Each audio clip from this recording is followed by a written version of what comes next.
मैं समझता हूँ कि गोवा की राजनीति में आज एक बहुत इम्पॉर्टेंट दिन है। गोवा की पॉलिटिक्स में सबसे ज़्यादा दो प्रॉब्लम्स हैं। एक तो करप्शन बहुत ज़्यादा है, बहुत ज़्यादा है। गोवा सरकार देश में it is one of the richest governments in the country, और उसके बावजूद गोवा के लोगों को सुविधाएं नहीं मिल पा रही। उसके बावजूद लोगों की ढेर सारी प्रॉब्लम्स हैं क्योंकि सारा पैसा चोरी हो जाता है। और दूसरी प्रॉब्लम है कि चाहे किसी भी पार्टी की टिकट से कोई चुनाव लड़े, जीतने के बाद वो कभी इस पार्टी में चला जाता है, कभी उस पार्टी में चला जाता है। पिछले 1-2 चुनावों से देखने को मिल रहा है कि चाहे जिस मर्जी पार्टी से लड़े वो सारे बीजेपी में चले जाते हैं। ये एक तरह से चीटिंग है वोटर्स के साथ, जिसके नाम पे आप वोट लेके आते हो और लोग भरोसा दिखाते हैं कि हम इस पार्टी को वोट दे रहे हैं। आप एक तरह से अपने लोगों की वोट बेच देते हो। तो आज हमारे सभी कैंडिडेट्स ने एक एफिडेविट साइन किया है, और एफिडेविट में ये कसम खा रहे हैं कि हम अगर जीते तो हम ईमानदारी से काम करेंगे, हम रिश्वत नहीं लेंगे, हम करप्शन नहीं करेंगे, और दूसरा कि हम आम आदमी पार्टी छोड़ के किसी और पार्टी में नहीं जाएंगे। हमारे कैंडिडेट्स हमने बहुत ध्यान से चुने हैं। एक कैंडिडेट को हमने देखा है कि वो साफ इमेज वाला है, अच्छा कैंडिडेट है, ईमानदार कैंडिडेट है। हमने अपने सभी कैंडिडेट्स को अच्छे से चुना है। तो सभी ईमानदार कैंडिडेट्स हैं, अच्छे कैंडिडेट्स हैं। फिर इस एफिडेविट की क्यों ज़रूरत पड़ी? इस एफिडेविट की ज़रूरत है कि you should not just be honest but you should also seen to be honest. जनता को भरोसा दिलाना है। जनता भरोसा नहीं करती है कि ईमानदारी से सरकार चल सकती है, ईमानदार कैंडिडेट्स भी हो सकते हैं। तो जनता को भरोसा दिलाना है। ये एफिडेविट आज साइन करके आप सब लोगों के सामने ये एफिडेविट्स दिखा रहेंगे अभी, और इसकी कॉपीज़ हम हर कैंडिडेट अपनी अपनी कंस्टिट्यूएंसी में हर घर के अंदर इसकी फ़ोटोकॉपी भिजवाएगा। वो एक तरह से हम ये कह रहे हैं कि अगर मैं बेईमानी करूं या अपनी पार्टी बदलूं तो आप मेरे ऊपर केस कर सकते हो। ब्रीच ऑफ ट्रस्ट का, झूठा एफिडेविट साइन करने का, कई सारे केसेस बनेंगे फिर। तो एक तरह से हम अपने हाथ काट के जनता को दे रहे हैं, जनता को ताकत दे रहे हैं। तो मैं अब अमित जी से रिक्वेस्ट करूंगा, अमित जी ये एक लाइन पढ़ेंगे, वो सबको ये आप सबके सामने शपथ दिलवाएंगे। ये जो भी एफिडेविट में लिखा है वो सब लोग शपथ लेंगे, और उसके बाद इसकी फ़ोटोकॉपीज़ जो हैं रेस्पेक्टिव कंस्टिट्यूएंसीज में बांटी जाएंगी। एक तो ब्रीच ऑफ ट्रस्ट होगा and false oath. Sir, I have a question. Many candidates file their affidavits at the time of filing nomination. They give their criminal background, they give their educational qualification and other details like the liabilities and assets and liabilities. Many times there are false affidavits. Is there a legal clarity in that? उसमें भी होते हैं चुनाव वो हुए हैं, cancel हुए उनके फॉल्स एफिडेविट फाइल करने से केसेस चल रहे हैं। बट ऑन दिस नहीं, वो तो अब हमारा जुडिशियल सिस्टम तो जैसा भी है, but under the law you can prosecute that person. वो तो फिर एक बार आप हमें सेंटर में लेके आओ ना, तो जुडिशियल सिस्टम भी ठीक करेंगे। जब 5 साल से पहले आएगा फिर रिजल्ट। नहीं, legal clarity is there. Judicial system की प्रॉब्लम है, जुडिशियल डिलेज की प्रॉब्लम है। मंदिर मस्जिद में क्यों नहीं ले रहे हो? मैं एक पार्टी ने लिया है, मंदिर मस्जिद लेके गए, मंदिर और क्रॉस के पास लेके गए थे उनको। वो भी अच्छी बात है, हम किसी की बुराई नहीं करना चाहते, वो भी अच्छी बात है। मंदिर में भी लेनी चाहिए, मस्जिद में भी लेनी चाहिए, भगवान के सामने भी लेनी चाहिए, लेकिन डेमोक्रेसी में जनता भगवान है। जनता के सामने जरूर लेनी चाहिए। जनता को कैसे कॉन्फिडेंस होगा कि इन्होंने मंदिर में जाके आंख बंद करके हाथ जोड़ के क्या बोला था, पता नहीं। हम तो अभी सारे टीवी कैमरास के सामने, सारे टीवी चैनल्स में लाइव चल रहा है, सबके सामने शपथ ली है। अब ये एफिडेविट की कॉपी घर घर में बांटेंगे। फिर अगर ये बदलते हैं, अगर कोई कैंडिडेट बदलता है तो जनता में उसकी बेइज्जती भी होगी।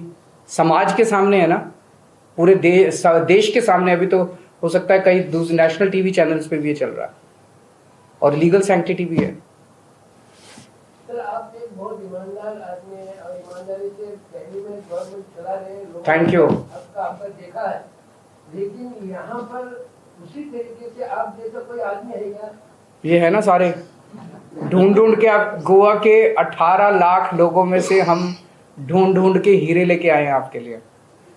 आप भरोसा कीजिए, आपने 25 साल कांग्रेस पे भरोसा किया, उन्होंने 25 साल राज किया, आपने 25 साल उनको मौका दिया। आपने 15 साल बीजेपी पे भरोसा किया, 5 साल हमें करके मौका दे के देखिए। अगर हम बेईमानी करते हैं, अगर हम ठीक नहीं करते हैं, मैं अगली बार इनके लिए वोट मांगने नहीं आऊँगा गोवा में। So I have a question for you. Last time I wanted to ask you, when you chose Mr. Amit Palekar as chief ministerial candidate, in Punjab आपने तो अलग तरह का निकाल दिया। हर स्टेट की अलग अलग स्ट्रेटजी है। What was the strategy? Direct- यहाँ पे डायरेक्ट था, वहाँ पे वैसे था। हाँ, दोनों स्ट्रेटेजी सेम क्यों नहीं लागू होती है? वो पार्टी की डिसीजन है। यानी पार्टी गोवा में अलग डिसीजन लेती है और पंजाब हर एक का अलग अलग, गोवा अलग है, पंजाब अलग है, यूपी अलग है, दिल्ली अलग है, सबका अपना अपना स्ट्रेटजी है। No, I'm asking where you are contesting. Only 2 states you are there. Punjab and Goa major you are focusing. Punjab and Goa. अभी तो 4 ही स्टेट्स में है। नहीं, मैं उत्तराखंड जा रहा हूँ, परसों उत्तराखंड जा रहा हूँ मैं। I am here for 4 days, next day I am going to Uttarakhand for 4 days। Thank you so much. हाँ, अभी हम लोगों को पता लगा है कि कांग्रेस आपका वोट काट रही है या आप कांग्रेस का काट रहे हैं, मैं ऐसा नहीं बोला। हम गोवा के सभी ईमानदार वोट ले रहे हैं। जो लोग बीजेपी से परेशान हैं, आज ये सरकार, बीजेपी की सरकार घोटालों की सरकार है, स्कैम्स की सरकार है। उस दिन मैंने बताया था, इनके मंत्रिमंडल में एक एक हीरे बैठे हैं। किसी ने लेबर स्कैम किया है, किसी ने गार्बेज स्कैम किया है, किसी ने जॉब स्कैम किया है, किसी ने, उन्होंने जनता के लिए कोई काम किया क्या? आज गोवा के अंदर अगर आप ईमानदार गवर्नमेंट चाहते हो, मैं समझ रहा हूँ, जब मैं ईमानदार गवर्नमेंट बोलता हूँ तो लोगों को लगता है क्या बात कर रहा है, कभी ईमानदार गवर्नमेंट हो सकती है क्या? देखी नहीं ना कभी। दिल्ली में भी ऐसे ही लगता था, आप लोगों ने देखा पहली बार। तो गोवा के अंदर अगर आपको ईमानदार गवर्नमेंट चाहिए, आम आदमी party is the only option. And secondly, आज 2 ही ऑप्शंस हैं गोवा के अंदर, आम आदमी पार्टी और बीजेपी। अगर आप आम आदमी पार्टी को वोट नहीं देते तो किसी भी पार्टी को वोट दोगे, वो एमएलए अंत पंत में तो बीजेपी में ही जाएगा, या तो बाहर से सपोर्ट करेगा या अंदर जाएगा। हमने देख लिया, कांग्रेस को वोट करोगे कांग्रेस वाला बीजेपी में जाएगा, एमजीपी को वोट करोगे वो बीजेपी में जाएगा, जिसको मर्जी वोट करोगे वो बीजेपी में जाएगा। और इस बार तो इन्होंने बीजेपी वालों ने एक और शातिर तरीका अपनाया, चुनाव के पहले ही अपने कई सारे कैंडिडेट्स को कांग्रेस में शामिल करा दिया। अब वो कांग्रेस के टिकट से लड़ रहे हैं ताकि उनको कैथोलिक वोट मिल जाए, ताकि उनको सालसेट एरिया के अंदर, फिर वो जैसे चुनाव में जो भी जीतेगा वो बीजेपी पे चला जाएगा। तो आज 2 ही ऑप्शंस हैं, या तो एक ईमानदार सरकार बनाएं आम आदमी पार्टी को वोट देके, या बीजेपी को वोट दें डायरेक्टली और इनडायरेक्टली। सर आप बता रहे हैं कि 2 ही ऑप्शन है, बट एक्चुअली तृणमूल कांग्रेस भी रेस में है, तो उसके बारे में क्या है? उसका तो कोई, मुझे नहीं लगता उनको कोई वोट मिलेगा। दिल्ली गवर्नमेंट जो डेवलपमेंट का रोल मॉडल दाखला हर जगह देते हैं, तो गोवा में वो दाखला नहीं चला क्या? आपके जो कैंडिडेट है उनका ईनामदार है, उनके साथ एफिडेविट करना पड़ रहा है।